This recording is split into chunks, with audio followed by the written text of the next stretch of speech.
नमस्कार, आप देख रहे हैं प्राइम टीवी। मैं हूं आपके साथ आरती तिवारी। वक्त हो चुका है 4 बजे की। 4 बड़ी खबरों का, जहां मुख्यमंत्री योगी आदित्यनाथ ने हरदोई में सड़कों का घटिया निर्माण होने पर कड़ी कार्रवाई की है। इसके लिए जिम्मेदार यानी कि मिले एक अधीक्षण अभियंता और 2 अधिशासी अभियंता समेत 16 अभियंता निलंबित कर दिए गए। बताया जा रहा है कि हाल ही में मुख्यमंत्री योगी आदित्यनाथ ने हरदोई समेत 10 जिलों की सड़कों की जांच के आदेश दिए थे।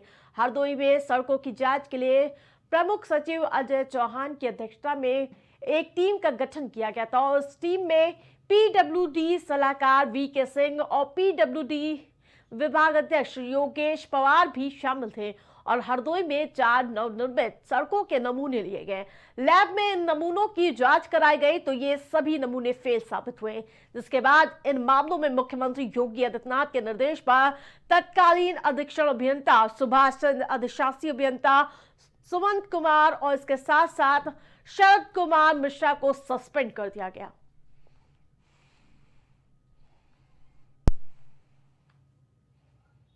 ज्यादा अपडेट के साथ संवाददाता बसंत हमारे साथ जुड़ चुके हैं। जिस प्रकार से हरदोई में बड़ी कार्रवाई देखने को मिल रही है लापरवाह अफसरों पे, क्या कुछ अपडेट जानकारी बसंत? हाँ, बिल्कुल आरती जी, आपको बता दूं जिस तरह से प्रदेश में सड़कों को लेकर के आए दिन सरकार को विपक्ष घेरता था, उसी में मुख्यमंत्री योगी आदित्यनाथ ने हरदोई में हुई 4 जो सड़कों का निर्माण हुआ था उनकी जांच कराई थी। एक टीम भेजी थी यहाँ से। तो उस जांच में पता चला कि वहां पर जो जांच की गई तो पता चला कि वहाँ घटिया निर्माण किया गया है। उनका रोडों में जो सामग्री इस्तेमाल की गई थी वो थर्ड क्वालिटी की थी। उसी के चलते करीब जो अधीक्षण अभियंता थे सहित करीब 16 जो अभियंता थे उसको सस्पेंड कर दिया गया है। तो कहीं ना कहीं प्रदेश में बड़ी कार्रवाई मुख्यमंत्री योगी आदित्यनाथ के द्वारा की गई है, जिससे ये सबक मिले कि जो निर्माण हो रहा है, सड़कों का जो जाल बिछाया जा रहा है प्रदेश में, तो उसको उसमें किसी प्रकार की कोई लापरवाही न हो। जो सड़कें तैयार की जा रही है उनको सही सामग्री डाली जाए, बिल्कुल उसी के बसंत, किन चलते ये बड़ी अधिकारियों पर कार्रवाई है गाज जी। गिरी है मामले में?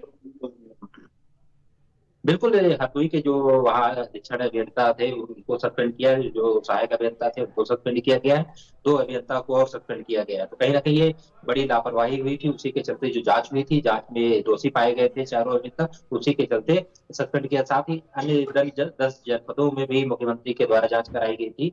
वहां पर भी जब निर्माण कार्य सही से नहीं मिला, जांच कराई गई, जिसमें सामग्री जो इस्तेमाल की गई थी वो थर्ड क्वालिटी की थी, उसी के चलते वहां भी कार्रवाई की गई जी। जिस प्रकार से मुख्यमंत्री भ्रष्टाचार के खिलाफ लगातार सख्त नजर आते हैं और उसके बावजूद इस तरह के मामले लगातार सामने आ रहे हैं। बिल्कुल, कहीं ना कहीं देखिए मुख्यमंत्री योगी आदित्यनाथ लगातार समीक्षा बैठक करते हैं कि प्रदेश में जो भी कार्य हो रहे हैं उनको लेकर के किसी प्रकार की कोई कोताही न बरती जाए, चाहे वो सड़कों का निर्माण हो, चाहे कोई भी निर्माण कार्य चल रहा है। उसी के चलते वहां पर उनको शिकायत मिली थी। वहां के स्थानीय जो प्रतिनिधि थे उनके द्वारा भी शिकायत की गई थी कि जो सड़कों का निर्माण कार्य हो रहा है उसमें लापरवाही बरती जा रही है, जो सामग्री इस्तेमाल की जा रही है वो कहीं ना कहीं थर्ड क्वालिटी की है। तो उसकी जांच की गई तो जांच में चारों दोषी पाए गए हैं, उसी के चलते कार्रवाई हुई। बिल्कुल, नजर बनाए रखिए। तमाम अपडेट के लिए आपका बहुत बहुत धन्यवाद। खाली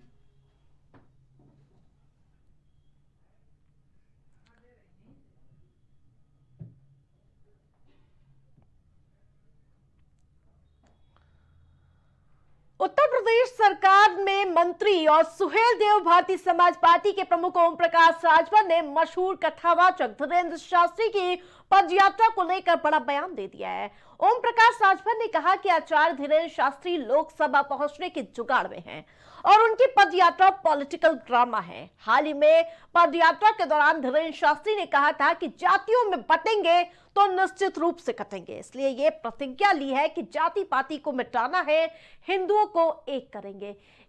इसी पार ओम प्रकाश राजभर ने कहा कि देश में जातियों को मिटाना बहुत मुश्किल है। हर पॉलिटिकल पार्टी जाति के नाम पर राजनीति कर रही है, जाति के नाम पर संगठन बनता है। धीरेन्द्र शास्त्री चाह ले फिर भी जातिवाद खत्म नहीं होगा। तहसीलों में तहसीलदार ठप्पा मारकर जाति प्रमाण पत्र दे रहे हैं।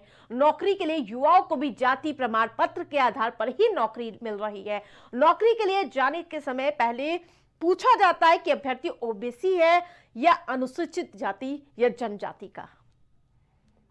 जिस प्रकार से लगातार धीरेन्द्र शास्त्री की ये पद यात्रा सुर्खियों में बनी हुई नजर आ रही है, हर कोई इस पर टिप्पणी करते हुए नजर आ रहा है।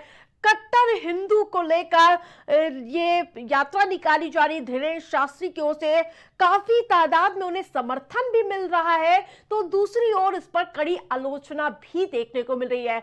और इसी बीच हमारे साथ संवाददाता अभिनव हमारे साथ लाइव जुड़ चुके हैं। अभिनव, जिस प्रकार से धीरेन्द्र शास्त्री ये जो यात्रा निकाल रहे हैं, कोई इसका समर्थन करता हुआ नजर आ रहा है, तो अब ओम प्रकाश राजभर ने इस पर तीखी प्रतिक्रिया दी है अपनी। देखिए आरती, धीरेन्द्र शास्त्री एक सनातन यात्रा जो है उसको निकाले हुए हैं। तमाम लोग इसके समर्थक में भी नजर आ रहे हैं। देखिए कल कुंडा से विधायक राजा भैया ने इसका समर्थन किया था, लेकिन आज की खबर सामने आ रही है भाजपा अध्यक्ष और उत्तर प्रदेश सरकार में कैबिनेट मंत्री ओम प्रकाश राजभर ने धीरेन्द्र शास्त्री की यात्रा को राजनीतिक ड्रामा बताया। उन्होंने कहा कि सदन में पहुंचने के लिए इस तरह की जो यात्रा है ये की जा रही है, और धीरेन्द्र शास्त्री को अगर आंदोलन करना है तो सरकार तहसील के खिलाफ आंदोलन करना चाहिए। पद यात्रा जो है ये एक जुगाड़ है जिसके जरिए वो सदन में पहुंचना चाहते हैं। इस तरह की देखिए बड़ी बात जो है वो उत्तर प्रदेश सरकार में मंत्री और भाजपा अध्यक्ष ओम प्रकाश राजभर की ओर से धीरेन्द्र शास्त्री के खिलाफ कही गई। और धीरेन्द्र शास्त्री देखिए लगातार उत्तर प्रदेश में एक यात्रा निकाल रहे हैं जिसमें वो इस सनातन को एकजुट करने की बात कर रहे हैं, सनातन को जिस मजबूत प्रकार करने से की बात कर रहे हैं। जाति का ठप्पा लगाकर नौकरी मिल रही है और उसके साथ साथ जिस प्रकार से ओम प्रकाश राजभर अपनी प्रतिक्रिया दे रहे हैं, वो भी कहीं ना कहीं सुर्खियों में बनी रहने वाली है। देखिए बिल्कुल, ओम प्रकाश राजभर ने जिस प्रकार ये बयान दिया उसके बाद लगातार ओम प्रकाश राजभर का ये बयान चर्चा में। और अगर धीरेन्द्र शास्त्री की आप यात्रा पे गौर करें तो देखिए इसमें संजय दत्त शामिल हुए। इसके अलावा बात करें तो देखिए कुंडा से विधायक राजा भैया शामिल हुए। तमाम जो बड़े लोग हैं वो इनकी यात्रा का समर्थन भी करते हुए उत्तर प्रदेश में दिखाई दे रहे हैं। वहीं अब इसके विरोध में भी तमाम देखिए जो बयान है वो भी सामने आने लगे हैं। तो भाजपा अध्यक्ष ओम प्रकाश राजभर ने उनकी इस यात्रा को सिर्फ एक राजनीतिक ड्रामा बताया और उन्होंने कहा कि वो इसके जरिए सदन में पहुंचना चाहते हैं। सदन में पहुंचने का ये एकमात्र देखिए जुगाड़ है और इसलिए उन्होंने कहा कि अगर उनको आंदोलन करना ही है तो उनको आंदोलन तहसील और थानों में जो भ्रष्टाचार हो रहा है इस तरह की चीजों के खिलाफ करना चाहिए। संभल की घटना में भी राजभर ने कहा, उन्होंने कहा कि संभल की घटना के लिए सपा जिम्मेदार है। सपा ने वहां पे उकसाकर माहौल खराब करने की कोशिश की। और देखिए लगातार ओम प्रकाश राजभर जो है अपने बयानों के लिए बिल्कुल अभिनव, जिस प्रकार से कट्टर हिंदू को लेकर ये यात्रा निकाली जा रही है धीरेन्द्र शास्त्री की ओर से, कोई इसका समर्थन कर रहा है तो कोई इस पर कड़ी आलोचना करता हुआ नजर आ रहा है। बिल्कुल, देखिए कट्टर हिंदू की जो आपने बात कही इसी को लेकर देखिए धीरेन्द्र शास्त्री की सनातन यात्रा जो है ये लगातार निकाली जा रही है और उत्तर प्रदेश से होकर गुजर रही है। अब जब ओम प्रकाश राजभर उत्तर प्रदेश सरकार में मंत्री और भाजपा अध्यक्ष ने इस यात्रा को पूरी तरीके से राजनीतिक ड्रामा बताया तो देखने वाली बात है कि आगे क्या कुछ इस मामले में प्रतिक्रिया आ सकती है। बहरहाल जो धीरेन्द्र शास्त्री की यात्रा है वो लगातार जारी है। तमाम लोग उसमें जुड़ रहे हैं, हिस्सा बन रहे हैं और उसका समर्थन कर रहे हैं। लेकिन अब उसके विरोध में भी देखिए चीजें खुलकर सामने आ रही हैं और ऐसा पहला मौका नहीं है जब धीरेन्द्र शास्त्री सुर्खियों में है या फिर ओम प्रकाश राजभर का कोई बयान। बिल्कुल, अगर मैं सुर्खियों की इस यात्रा की बात करूं तो राजा भैया हो, संजय दत्त हो, तमाम दिग्गज नेता इस यात्रा में शामिल होते हुए नजर आए और इस बीच ये अजीबोगरीब बयान आना।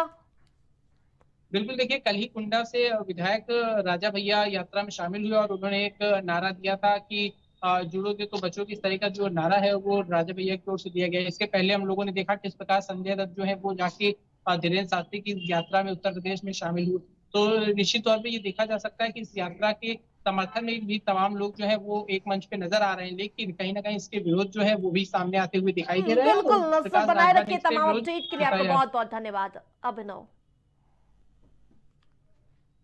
तो जिस प्रकार से धीरेन्द्र शास्त्री की पदयात्रा जैसे जैसे आगे बढ़ती हुई नजर आ रही है उसमें राजनीतिक और सियासी रंग भी खूब घुलता हुआ नजर आ रहा है। खबरों में आगे बढ़ेंगे।